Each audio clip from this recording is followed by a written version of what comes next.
നമ്മൾ പലപ്പോഴും അങ്ങേപ്പോലുള്ള വ്യക്തികളോട് ഒരുപാട് ചോദ്യങ്ങൾ ചോദിച്ച് ഉത്തരങ്ങൾ അന്വേഷിക്കുകയാണ്. അങ്ങയ്ക്ക് ഉത്തരം കിട്ടാത്ത അല്ലെങ്കിൽ അങ്ങയെ അത്ഭുതപ്പെടുത്തിയ എന്തെങ്കിലും ഒരു ചോദ്യം ഞങ്ങളുമായി പങ്കുവയ്ക്കാം. ഒരു സംഭവം ഞാൻ പറയാം. അതായിരിക്കും വളരെ എളുപ്പം. കഴിഞ്ഞ ഒരു 2 വർഷത്തിന് മുമ്പ് ഞാൻ വത്തിക്കാനിൽ പോയി. നമ്മുടെ ഈ ക്ലിമീസ് കർദിനാൾ തിരുമേനിയുടെ സ്ഥാനാരോഹണത്തോടനുബന്ധിച്ച്.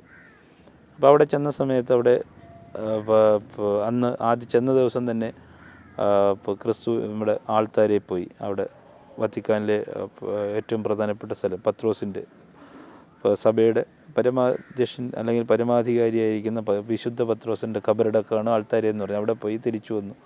രാത്രി കിടന്ന് ഉറങ്ങി. ഒരു 2 മണിയായപ്പോൾ ഒരാൾ എന്നെ വന്ന് തട്ടി വിളിച്ചു. ഞാൻ എഴുന്നേറ്റു. അപ്പോൾ എൻ്റെ കൂട്ടത്തിൽ അന്നുള്ളത് ഈ പാലോട് രവി, പാള ഇമാം, അങ്ങനെ കുറച്ച് ആളുകൾ, ഞങ്ങളെല്ലാവരും ഒരു ഗ്രൂപ്പായിട്ട് പോകും. അപ്പോൾ എല്ലാവരും ഉണ്ട്. അപ്പോൾ കുറേ ആളുകളുണ്ട്. അപ്പം ഇവിടുന്ന് ഈ നമ്മുടെ ഈ ആശ്രമങ്ങളെ പ്രതിനിധീകരിച്ച് ഞാനും അങ്ങനെയാണ് പോകുന്നത്. അപ്പോൾ 2 മണിയായപ്പോൾ ഒരാൾ എന്നെ തട്ടി വിളിച്ച് ഞാൻ ഉണർന്നപ്പോൾ എന്നല്ല, സ്വപ്നത്തിലാണ് എന്നെ തട്ടി വിളിച്ചത്. സ്വപ്നത്തിലാണോ സുഷുപ്തിയിലാണോ ഒന്നും എനിക്കറിയില്ല. തട്ടി വിളിച്ച് ഞാൻ ഉണർന്നു നേരെ. പിന്നെ ആളെയൊന്നും കാണുന്നില്ല. അയാൾ എന്നെ സ്വപ്നത്തിൽ, ഞാൻ ഈ വ്യക്തി എന്നെ തട്ടുന്നത് എനിക്ക് വ്യക്തമായിട്ടറിയാം. ഞാൻ അവിടെ നിന്ന് എഴുന്നേറ്റ് എന്നോട് വരാൻ പറഞ്ഞ് ആദ്യം തട്ടി വിളിച്ചപ്പോൾ നമുക്ക് പോകാമെന്നും പറഞ്ഞ് തട്ടി വിളിച്ചു. പിന്നെ എനിക്ക് ഓർമ്മയില്ല. ഞാൻ പിന്നെ പോയി നിൽക്കുന്നത് ഒരു വിജനമായ ഒരു റോഡിലാണ്. ബോധത്തോടു കൂടിയിട്ടാണ് നിൽക്കുന്നത്. കുറേ അപ്പോൾ അങ്ങോട്ടും ഇങ്ങോട്ടും വണ്ടികൾ, വല്ലപ്പോഴും വണ്ടികൾ. രാത്രിയല്ലേ, ഏതാണ്ട് 2 മണി, അവിടുത്തെ 2 മണി, നല്ല തണുപ്പാണ്. ഞാൻ ഇട്ടിരിക്കുന്ന ഈ ജുബയും ഇതാണ്. ഞാനവിടെ നിൽക്കുന്ന സമയത്ത് അവിടെ എത്തിയപ്പോഴാണ് എനിക്ക് സ്ഥലകാല ബോധം ഉണ്ടാകുന്നത്. ഞാൻ നോക്കിയപ്പോഴത്തേക്ക് വളരെ വിജനമാണ്, ഇരുട്ടുണ്ട്, അപരിചിതരായിട്ടുള്ള ആളുകൾ, യാതൊരു ഇതുമില്ല. അപ്പോൾ എനിക്കറിയാം ഞാൻ എന്ത് റോഡിലാണ്. പിന്നെ ഞാൻ ചിന്തിച്ച്, ഞാൻ ഇന്നലെ ഇവിടെ വന്നതാണ് എന്നൊക്കെ ഉള്ള ഒരു ചിന്ത വന്നു. അപ്പോൾ എനിക്കൊരു ഉള്ളിൽ ഭയമായി. അപ്പം എൻ്റെ കയ്യിലാണെങ്കിൽ ഫോണില്ല, പൈസയില്ല, ഒന്നുമില്ല, ഉറങ്ങിക്കിടക്കില്ലേ. അപ്പോൾ ഞാനിങ്ങനെ വിഷണ്ണനായി നിൽക്കുകയാണ്. എങ്ങോട്ട് പോകണമെന്നറിയത്തില്ല. അപ്പോൾ എതിരെ വന്ന 2-3 ആളുകളോട് ചോദിച്ച സമയത്ത് അവർ ഇറ്റാലിയൻസ്, അവിടുത്തെ ഭാഷ ഭയങ്കര പ്രോബ്ലമാണ്. ഇവരൊന്നും പറഞ്ഞിട്ടെന്ന് പറയുമ്പോഴത്തേക്ക് അവർക്ക് മനസ്സിലാകുന്നില്ല. കുറച്ചു നേരം കഴിഞ്ഞപ്പോൾ ഒരു വ്യക്തി നടന്നു വരുന്നു. അപ്പോൾ ഇയാൾ എൻ്റെ അടുത്തേക്ക് വരുന്നതോറും എനിക്കും ചെറിയ ഇയാൾ എന്തിനാണ് വരുന്നത്. അപ്പോൾ വരുന്നു. അപ്പോൾ ഞാൻ കേട്ടിട്ടുണ്ട്, റോം എന്ന് പറയുന്നത് ലോകത്തിൽ ഏറ്റവും കൂടുതൽ കള്ളന്മാരുള്ള സ്ഥലമാണ്, ഏറ്റവും കൂടുതൽ മോഷണങ്ങൾ നടക്കുന്ന സ്ഥലമാണ്. അവിടെ ഈ മോഷണങ്ങൾ നടന്നു കഴിഞ്ഞാലുള്ള പ്രശ്നമെന്ന് പറയുന്നത് എന്താ, മോഷ്ടിക്കുന്ന ആളുകളെ അവർ മോഷ്ടിച്ചു എന്ന് നമ്മൾ തെളിയിക്കണം. അല്ലാതെ വെറുതെ ഇവൻ കള്ളനാണെന്ന് പറഞ്ഞിട്ട് എൻ്റെ സാധനം എടുത്തെന്ന് പറഞ്ഞാൽ അവരെ നമ്മൾ തെളിയിക്കണം. അപ്പോൾ അങ്ങനെ വരുമ്പോഴത്തേക്ക് എന്ത് പറ്റും, മോഷ്ടിക്കുന്ന ആൾ ചിലപ്പം എതിരെ നമ്മൾ കാര്യമില്ലാതെ പറഞ്ഞെന്ന് വിചാരിച്ച് ചിലപ്പോൾ നമ്മളെ പ്രതിയാക്കിയേക്കാം. അങ്ങനെയൊക്കെയുള്ള നിയമങ്ങളുള്ള സ്ഥലം. അതുകൊണ്ട് അപ്പോൾ നമ്മളിപ്പോൾ ഒരു സ്ഥലത്ത് പോകുന്ന സമയത്ത് തന്നെ ഈ സ്ഥലത്തെക്കുറിച്ച് എല്ലാം പഠിച്ചിട്ടൊക്കെയാണല്ലോ പോകുന്നത്. അപ്പോൾ അങ്ങനെയൊക്കെയുള്ളൊരു ഭീതിയുണ്ട്.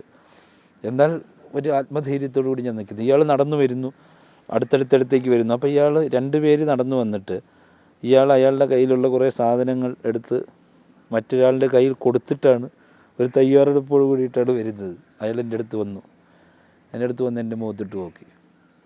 എന്നിട്ട് എന്നോട് ചോദിച്ചു, ആർ യു ഫ്രം ഇന്ത്യ? ഞാൻ പറഞ്ഞു യെസ്. അപ്പോൾ എവിടെ നിന്നാണെന്ന് ചോദിച്ചു. ഞാൻ പറഞ്ഞു ഫ്രം കേരള. അപ്പോൾ പുള്ളി ഉടനെ എന്നോട് മലയാളത്തിലാണ്, ഞാൻ മലയാളിയാണ്. എനിക്കവിടെ നിന്നപ്പോൾ പുള്ളി എൻ്റെ അടുത്ത് പറയാണ്, എനിക്കവിടെ നിന്നപ്പോൾ അങ്ങയുടെ അടുത്ത് വരണമെന്ന് തോന്നി. നിങ്ങൾ വെറുതെ നിൽക്കുകയാണെങ്കിൽ തന്നെയും എന്തോ എനിക്ക് അങ്ങയുടെ അടുത്ത് വരണമെന്ന് തോന്നി. എന്തിനാണ് ഇവിടെ നിൽക്കുന്നത് ഈ അസമയത്ത്, ഈ തണുപ്പത്ത്? ഞാൻ ഉറക്കത്തിൽ എഴുന്നേറ്റ് നടന്നതാണ്. എന്താണ് സംഭവിച്ചതെന്ന് എനിക്കറിയത്തില്ല. ആ പുള്ളി പറഞ്ഞ്, അപ്പോൾ അദ്ദേഹം പറഞ്ഞ്, എന്തിനായിട്ട് ഇവിടെ റോമിൽ വന്നു? ഞാൻ പറഞ്ഞു, ഇങ്ങനെ ഒരു കാത്തോലിക്ക ബാവയുടെ സ്ഥാനാരോഹണത്തോടനുബന്ധിച്ച്, കർദിനാളിൻ്റെ സ്ഥാനാരോഹണത്തോടനുബന്ധിച്ചാണ് വന്ന്. ഉടനെ അദ്ദേഹം പറഞ്ഞു, നിങ്ങളിവിടെ താമസിക്കുന്നു? അപ്പോൾ ഞാൻ പറഞ്ഞു, താമസിക്കുന്ന എവിടെയാണെന്ന് പോലും എനിക്കറിയത്തില്ല, അഡ്രസ്സ് എൻ്റെ കയ്യിലില്ല. നമ്മളിപ്പോൾ ഒരു സ്ഥലത്ത് പോകുമ്പോൾ നമ്മളെ അവരോട് കൊണ്ടുപോകും, അഡ്രസ്സ് എൻ്റെ കയ്യിലില്ല. അപ്പോൾ ഉടനെ പുള്ളി അവിടെ നിന്നിട്ട് കുറേ ഫോണൊക്കെ ചെയ്തു, ഇന്ത്യയിലേക്ക് ചെയ്തു, ഇവിടുത്തെ പട്ടം ബിഷപ്പ് ഹൗസിലൊക്കെ വിളിച്ചു ചോദിച്ചു, കുറേ സ്ഥലത്തൊക്കെ വിളിച്ചു ചോദിച്ചു. രാത്രി വിളിച്ചു ചോദിച്ചിട്ട് അവസാനം ഈ സ്ഥലം പുള്ളി തപ്പിയെടുത്ത് എന്നെ തിരിച്ചു പുള്ളി ഒരു വണ്ടി വിളിച്ച് തിരിച്ച് പുള്ളി അവിടെ കൊണ്ടുവന്ന് സ്ഥലത്ത് കൊണ്ടാക്കി. 4 കിലോമീറ്റർ നടന്നു രാത്രിയില്ല, എനിക്കറിയില്ല. ഞാൻ നിന്ന സ്ഥലവും ഞാൻ താമസിച്ച സ്ഥലവും തമ്മിലെന്ന് പറയുന്നത് 4 കിലോമീറ്റർ ഡിസ്റ്റൻസ് ഉണ്ട്. അപ്പോൾ അത്തരം സംഭവങ്ങൾ അത് ചിലപ്പോൾ വളരെ യാദൃശ്യമെന്നൊക്കെ ചിലപ്പോൾ കേൾക്കുന്ന ആളുകൾക്ക് തോന്നാം. പക്ഷേ ഞാൻ വരുന്ന സമയത്ത് എനിക്ക് എന്തെങ്കിലും അപകടങ്ങൾ പറ്റിയിരുന്നുവെങ്കിൽ അതിലും രസകരമായിട്ടുള്ള സംഗതിയുണ്ട്. ഞാൻ അവിടെ ചെന്ന് തിരിച്ചു ചെന്നപ്പോൾ എൻ്റെ ഫോൺ എടുത്ത് നോക്കിയപ്പോൾ 16 മിസ്ഡ് കോൾ അതിനകത്ത് കിടക്കുന്നു. അപ്പോൾ ഞാൻ ഉടനെ ഈ ഇതെടുത്ത് നോക്കി കഴിഞ്ഞപ്പോൾ ഒരു വ്യക്തിയാണ് എന്നെ വിളിച്ചിരിക്കുന്നത്. അപ്പോൾ ഞാനെടുത്ത് നോക്കിയപ്പോഴത്തേക്ക് ഞാൻ ഈ തിരിച്ചെന്ന് പറയുമ്പോഴത്തേക്ക് ഈ നമ്പറിൽ വിളിച്ചു. അത് കേരളത്തിൽ എനിക്ക് വളരെ വേണ്ടപ്പെട്ട ഒരു സുഹൃത്താണ്.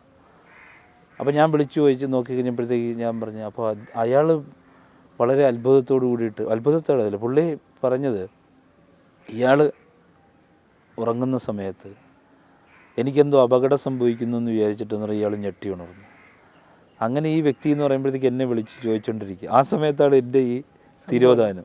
അപ്പോൾ അങ്ങനെയൊക്കെയുള്ള സംഭവങ്ങൾ അതെനിക്ക് വളരെ യാദൃശ്ചികമായിട്ട് തോന്നി എങ്കിൽ തന്നെയും വിശദീകരിക്കുവാൻ കഴിയാത്ത അതിൻ്റെ ഒരു ഘോഷയാത്ര തന്നെയാണ് യഥാർത്ഥത്തിൽ നമ്മളെപ്പോലെയുള്ള ആളുകളുടെ ജീവിതം. പക്ഷേ അദ്ദേഹത്തിൻ്റെ ആ വാക്ക് വെച്ച് തന്നെ നമുക്ക് അവസാനിപ്പിക്കാം. അത്തരം വിശദീകരിക്കാൻ കഴിയാത്ത സാമാന്യ യുക്തിക്ക് അതീതമായിട്ടുള്ള ഒരു സംഭവങ്ങളുടെ ഘോഷയാത്രയാണ് അദ്ദേഹത്തെ പോലുള്ളവരുടെ ജീവിതം. ആ ഘോഷയാത്രയിൽ നിന്ന് അറിയാനും അടുത്തു നിന്ന് കാണാനുമാണ് ഞങ്ങളെപ്പോലുള്ളവർ ശ്രമിക്കുന്നത്. വളരെയധികം നന്ദി അങ്ങനത്തെ സമയം നമ്മൾ സ്പെൻഡ് ചെയ്തത്.